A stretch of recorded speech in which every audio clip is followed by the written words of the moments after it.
then your human experience ends there. And I think we've come here to learn about the human experience. So people need to be careful what they wish for when they talk about enlightenment, because that is to drop out of life almost entirely. And I don't think that's the whole purpose of enlightenment whatsoever.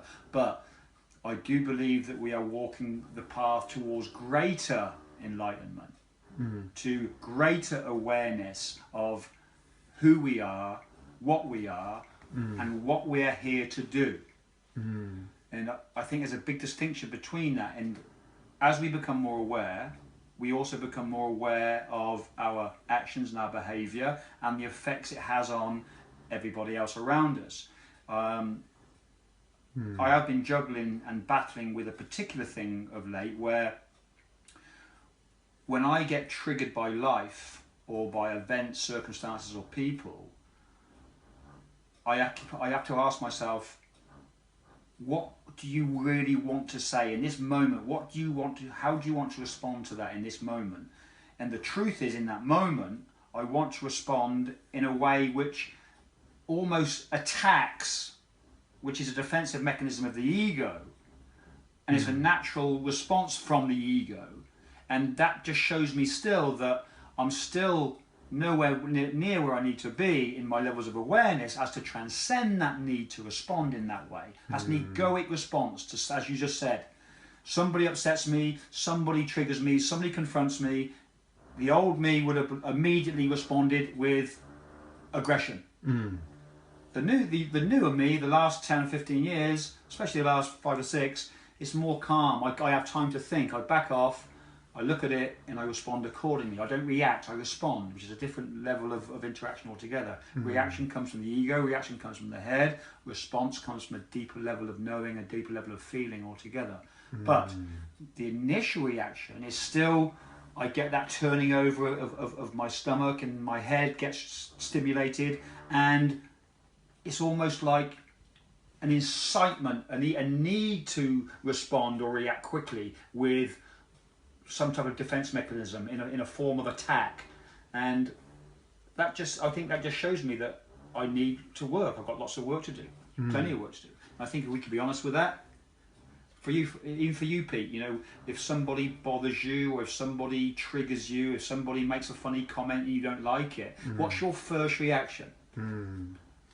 I guess what you're saying there is the levels of enlightenment are highlighted as we walk this journey of life.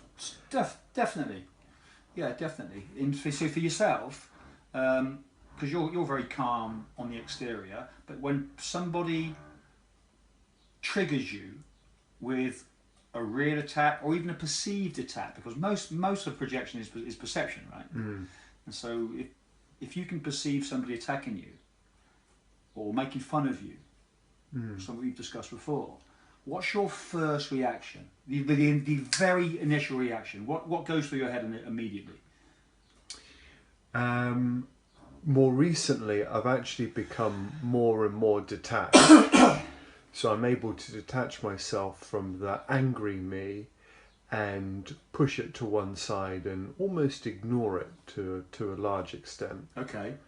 And that is the kind of journey of unattachment and letting go of the ego that you've been kind of coaching me on. Okay, so pushing it to one side, I had this conversation with my brother.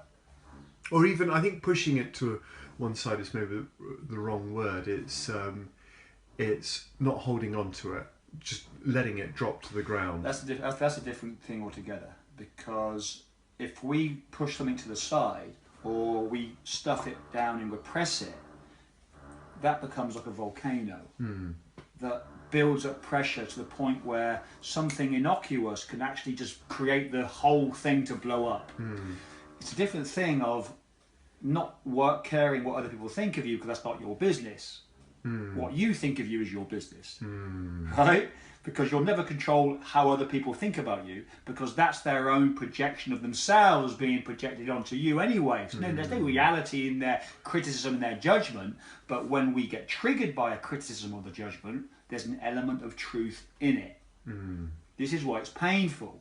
When somebody challenges us and the self-image becomes threatened on some level, the natural thing to do is to defend that identity, because who are we without our self-identity? We'll do anything to uphold that identity, which is why we lean towards those and informations that strengthens our own confirmation bias. Right? We're drawn to those who are similar to us. The moment we're challenged, what's being challenged there? The darkness, the shadow, when the ego comes out to play, and that is what is the element of self that gets responsive. That's the element that reacts to perceived criticism, and I think that can be our greatest teacher when we can catch those small incidents when we do get triggered and are able to back off and look at it from a distance and think, okay, what just happened there?